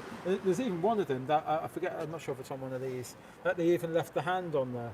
You know, that you get on Photoshop or something. They left one of the hands on there. Oh, mouse cursor. Yeah, yes. mouse cursor. But yeah, with the clouds, could that not be the clouds moving? Because if you take two different pictures or two different numbers, But even that, I mean, like, picture of the okay, same cloud I mean, like, twice. we have the same. You're not telling me. I mean, like, do they all look as though that is the same Earth? Oh no, well, they look like different cameras to me. You know, different cameras take different pictures of the same I thing. tell you what, I don't have. Oh no, I do have. That's on NASA's official images. Okay. Sure. 2012, 2013, 1 year apart. Is it- Same size radius. Was it the same camera though, same satellite or whatever? It's the same size radius. That's all we need to know. And look at the size of America compared to. Oh.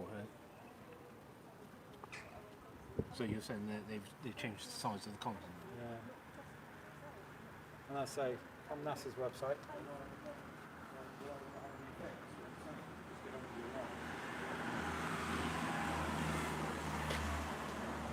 Yeah, it's all definitely interesting, isn't it?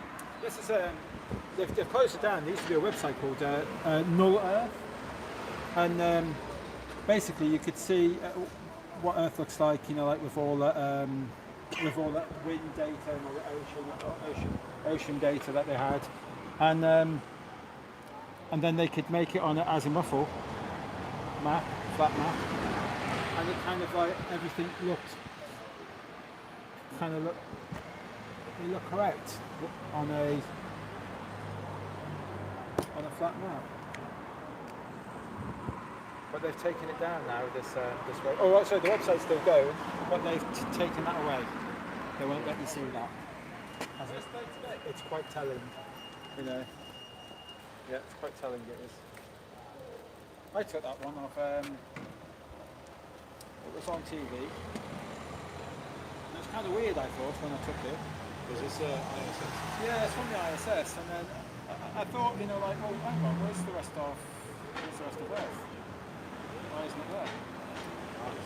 It kind of looked, it looked odd, you know. So because you could see that the shade is actually going down that way, yeah. But, so that should have gone right through, but it didn't. And the only photoshopping I've done on that is cropped it and printed it. Yes. Yeah.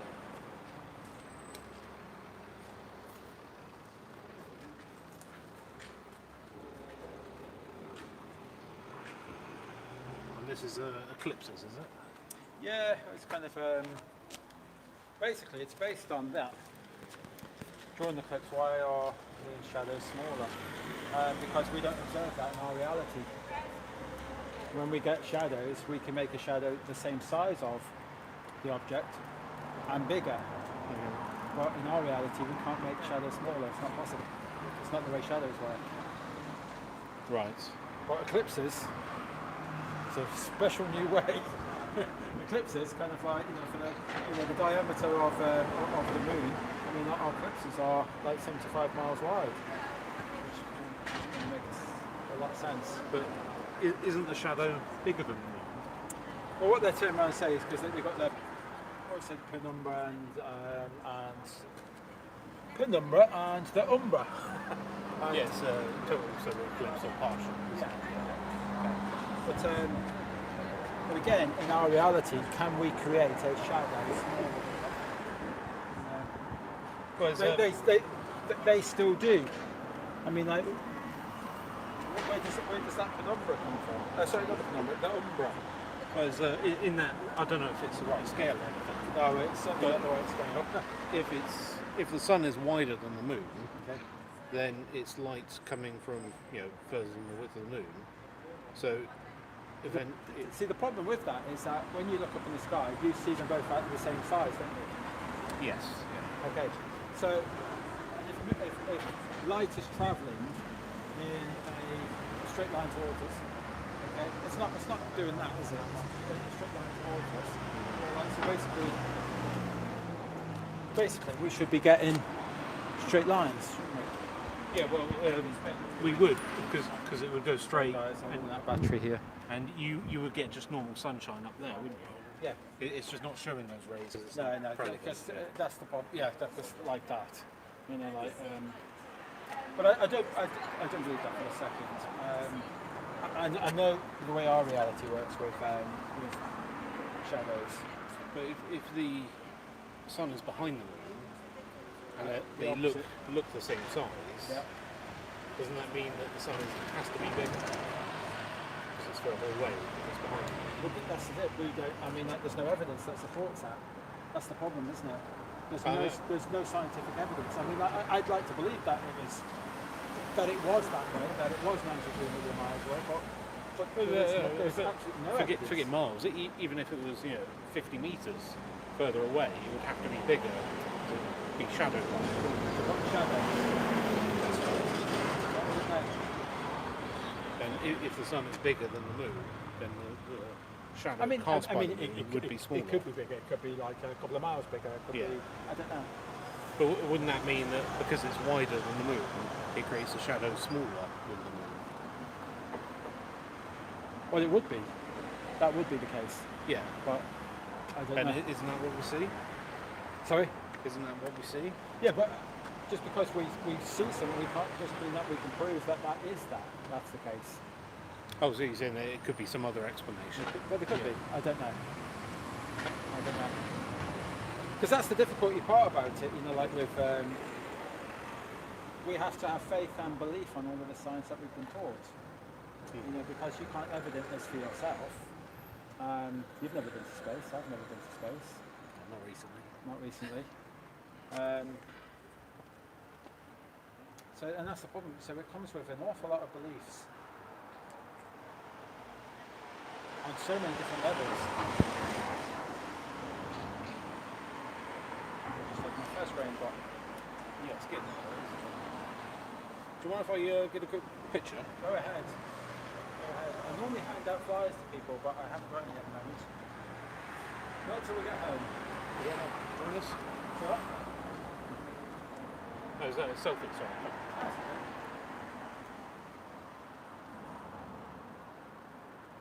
If it brings up a good conversation, then that's it. Yeah, no, as I mentioned that watch videos on YouTube. It's me and my friend, do enjoy a good video every now and again. There's some great theories out there about explaining the stuff, and so something over an evening of chatting and that. Well, on that app, I say there's tons of videos, like that you can go to from that. Because I don't know if you're aware now, YouTube and Google are censoring us to death. So it's getting harder and harder to find all the videos. On a lot of conspiracy channels, not just that, but it seems to be this subject seems to irritate and bother them the most. We are heavily censored. So hence that's why we're doing a little bit of awareness for people and show people where all the good videos are. Yeah, well, it's been a pleasure, and must be getting on. Yeah. So, cheers. Yeah, nice talking to you. Thanks. Cheers, buddy. Okay. Ready to call it a day? Yeah, I'm ready. I'm actually quite tired now. He actually brought up some really interesting questions there, which I probably need to look into a little bit more. I thought by now I'd learnt it all, but you still get hit with questions that I've got no answers to, not everything. So you have to be prepared to say, I don't know, and just be comfortable with that. If you don't know, you don't know, that's it, and it's no big deal. It'll always be something else that I'll investigate that one. And then I still might not know. We just haven't got the answers for everything. But we're still not living on a ball. Right. Okay, so I think that's Okehampton. Day one of the Globalist European Relay Tour, I should say. That's day one done. Had some good weather today. But we started off in a town, the little sleepy town of Okehampton. Although you can hear by the cars, it's quite a busy road that comes through here. I drive through here quite regular, and I thought it was kind of busy because it always takes me ages driving through sometimes. So that's it. That's day one. Bridgewater tomorrow. Still got to figure that one out. But the tour started. Here we come. Right. So for half an hour, everyone. And yeah, of course. Before I go, this is a relay tour. This is not my tour. I'm sacrificing my holiday here. I'd rather take the missus, the wife, and the kids off and holiday on a beach somewhere. But I'm doing this for you guys, bringing this European tour. I'm doing it for myself as well. I want this awareness to be talked about comfortably in any situation, everywhere that you go. And it's becoming easier and easier. We don't all have to be activists. You can wear a t-shirt, that'll provoke a conversation. You can put a sticker down, that'll provoke a conversation with someone. Hand a couple of flyers out, or you can support the Globalist tour. You can support us. Okay? And we're just leaving, you've missed us. So are you flat earth society? No. I would say flat earth society. Flat earth, is there such a thing? Yeah, well, that's what I thought when I first came across this. But we now know this because I've been in this now for like 3 years, and I've never met a flat earther that is from that society. Okay. No, so But you're a flat earther. We call ourselves I'm a globe denier because I wanted evidence that we live in the globe. Okay. And we couldn't find What any would the evidence. evidence look like? Okay, so I didn't realise that the photographs from NASA, from the pictures that we had from space, I didn't realise that they were composite pictures. They were just streams of tele data that was all stitched together, put on a 3D globe, and that's this guy here. People like him, data visual analyzers. So we've never actually seen a photograph of the Earth from space. We've seen composites. So I just think that So is Mars round? Is Mars a sphere? is Mars. A sphere? I don't know. I mean, like, when we look in telescopes and all that, we see 2D. We can only see 2D, can't we? So you can't see a sphere. It looks like a sphere, and I'm quite comfortable that there are planets. Oh, it's definitely a sphere. Okay. I mean, I can look at that. And it looks the like Moon's a sphere, Mars is a sphere, Venus and Jupiter, and they're probably spheres, but the Earth's flat. But are all the planets? Are they all stars? Well, there's two heavenly bodies there. Are they not the same? Well, stars are bright, shiny things, and So I'm saying, so just because that there is planets doesn't mean to say that every heavenly body up there is the same thing. but it would be a bit strange, wouldn't it, if you've got Mercury, But Mars, we can't prove what we are. and then a flat Earth, and then... No, I mean, I'm sure you get this all the time, but I've flown around the Earth. I mean, I've been to New Zealand, and I've come back again the other way. Yeah. Okay, but that doesn't explain anything. But I mean, like, it should do. I mean, if you've been to New Zealand and that, okay, so you're meant to be because the pilots use artificial horizons, worked off from gyroscopes on their airplanes. Okay, so when he flies, he ascends. You can see that gyroscope. You can see it tilt back. You know that, and then when he flies along, he flies level, and then he goes descends. But when you go right round all the way to New Zealand, you go right round to a board. You're upside down. That gyroscope should actually be upside down. Should invert upside down. No, because it's gravity's pulling it. Well, that's what I thought. And then if you go and research on YouTube, you'll see Walter Lewin, very famous physics professor, Walter Lewin, and he says that gravity has no effect on gyroscopes whatsoever. They are rigid in space. Once they've spun up, they're rigid on space, and gravity has no effect. Are the pilots in on the conspiracy? Or No. Well, they but they can't come out. For those who they do think know, they're flying around the ball, but they're not actually. If a pilot turns around and says that he's just seen aliens, he'll be grounded. Okay, we've already, I don't know if you're aware of that, he'll probably be grounded. And that would be the same as if a pilot believes in the Earth is flat. Do you think that he's going to keep his job?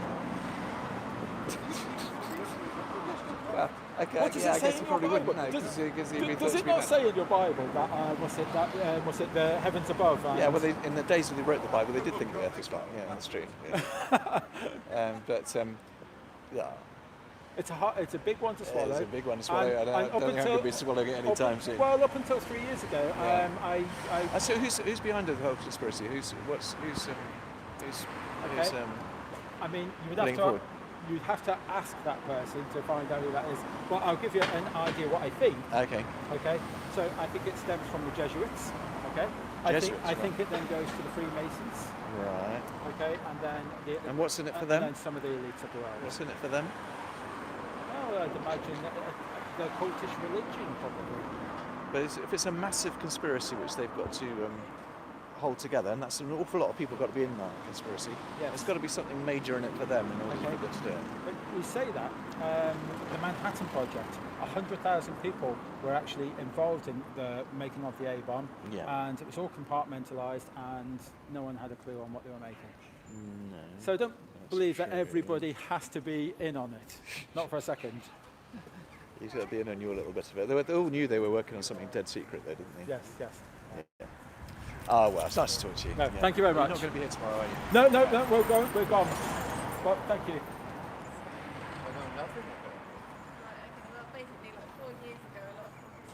I don't know if you got all that. I'm not sure if you're on pause or what. Did you get that encounter with our local vicar?